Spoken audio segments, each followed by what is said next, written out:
Au nom d'Allah, le tout miséricordieux, le très miséricordieux. Louange à Allah, créateur des cieux et de la terre, qui a fait des anges des messagers dotés de 2, 3 ou 4 ailes. Il ajoute à la création ce qu'il veut, car Allah est omnipotent. Ce qu'Allah accorde en miséricorde aux gens, il n'est personne à pouvoir le retenir. Et ce qu'il retient, il n'est personne à le relâcher après lui. Et c'est lui le puissant, le sage. Ô hommes, rappelez-vous le bienfait d'Allah sur vous. Existe-t-il en dehors d'Allah un créateur qui du ciel et de la terre vous attribue votre subsistance? Point de divinité à part lui. Comment pouvez-vous vous détourner de cette vérité? Et s'il te traite de menteur, certes on a traité de menteur des messagers avant toi. Vers Allah cependant tout est ramené. Ô hommes, la promesse d'Allah est vérité. Ne laissez pas la vie présente vous tromper, et que le grand trompeur, Satan, ne vous trompe pas à propos d'Allah. Le diable est pour vous un ennemi. Prenez-le donc pour ennemi. Il ne fait qu'appeler ses partisans pour qu'ils soient des gens de la fournaise. Ceux qui ont mécru auront un dur châtiment, tandis que ceux qui croient et accomplissent les bonnes œuvres auront un pardon et une grosse récompense. Et quoi? Celui à qui on a enjolivé sa mauvaise action au point qu'il la voit belle? Mais Allah égare qui il veut et guide qui il veut. Que ton âme ne se répande donc pas en regret pour eux. Allah est parfaitement savant de ce qu'il fabrique. Et c'est Allah qui envoie les vents, qui soulève un nuage que nous poussons ensuite vers une contrée morte, puis nous redonnons la vie à la terre après sa mort. C'est ainsi que se fera la résurrection. Quiconque veut la puissance, qu'il la cherche auprès d'Allah, car la puissance tout entière est à Allah. Vers lui monte la bonne parole, et il élève haut la bonne action. Et quant à ceux qui complotent de mauvaises actions, ils auront un dur châtiment. Cependant leur stratagème est voué à l'échec. Et Allah vous a créé de terre, puis d'une goutte de sperme. Il vous a ensuite établi en couple. Nulle femelle ne porte ni ne met bas sans qu'il le sache.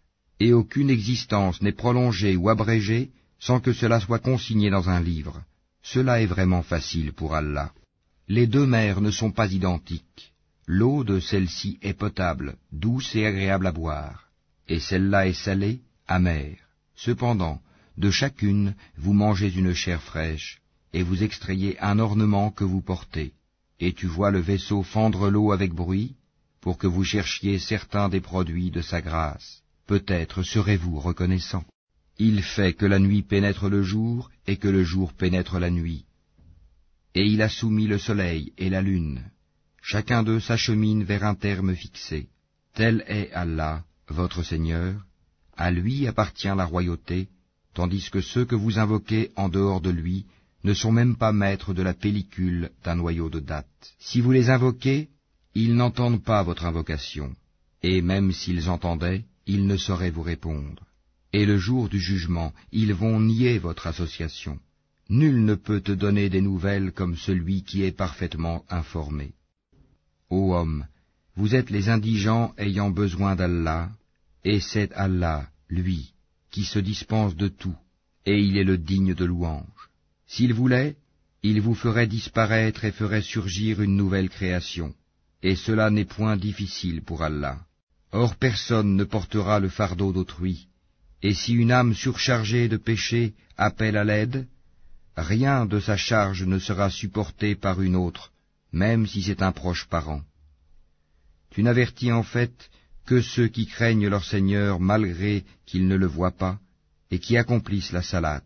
Et quiconque se purifie, ne se purifie que pour lui-même, et vers Allah est la destination.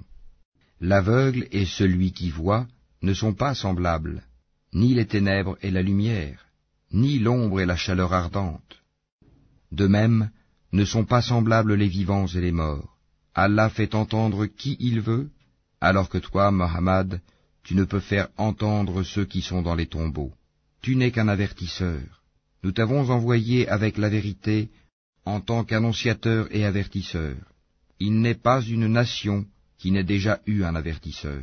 Et s'ils te traitent de menteur, eh bien ceux d'avant eux avaient traité leurs messagers de menteurs, cependant que leurs messagers leur avaient apporté les preuves, les écrits, et le livre illuminant. Puis j'ai saisi ceux qui ont mécru, et quelle réprobation fut la mienne. N'as-tu pas vu que du ciel Allah fait descendre l'eau, puis nous en faisons sortir des fruits de couleurs différentes, et dans les montagnes il y a des sillons blancs et rouges, de couleurs différentes, et des roches excessivement noires.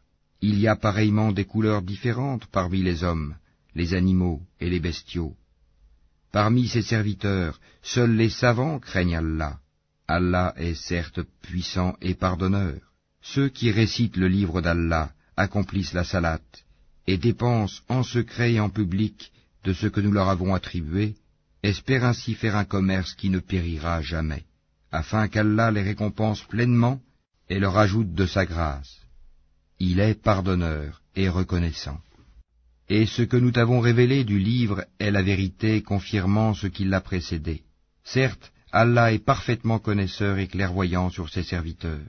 Ensuite, nous fîmes héritiers du livre ceux de nos serviteurs que nous avons choisis. Il en est parmi eux qui font du tort à eux-mêmes, d'autres qui se tiennent sur une voie moyenne, et d'autres avec la permission d'Allah devancent tous les autres par leurs bonnes actions. Telle est la grâce infinie.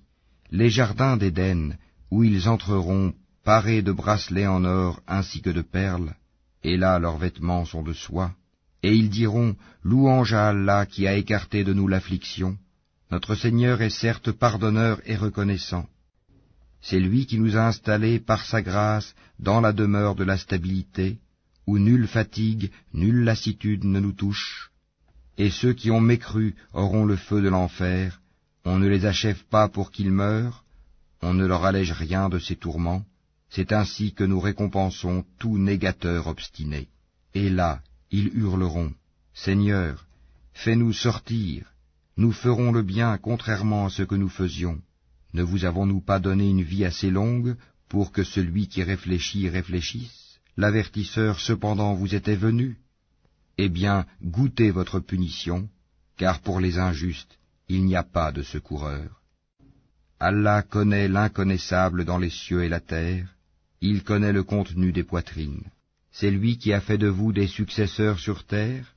Quiconque mécroit, sa mécréance retombera sur lui. Leur mécréance n'ajoute aux mécréants qu'opprobre auprès de leur Seigneur. Leur mécréance n'ajoute que perte aux mécréants. Dis, voyez-vous vos associés que vous invoquez en dehors d'Allah? Montrez-moi ce qu'ils ont créé de la terre.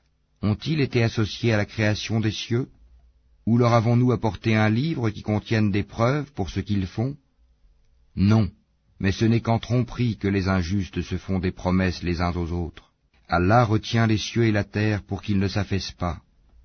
Et s'ils s'affaissaient, nul autre après lui ne pourra les retenir. Il est indulgent et pardonneur. Et ils ont juré solennellement par Allah que si un avertisseur leur venait, ils seraient certes mieux guidés que n'importe quelle autre communauté. Puis, quand un avertisseur, Mohammed, leur est venu, cela n'a fait qu'accroître leur répulsion, par orgueil sur terre et par manœuvre perfide.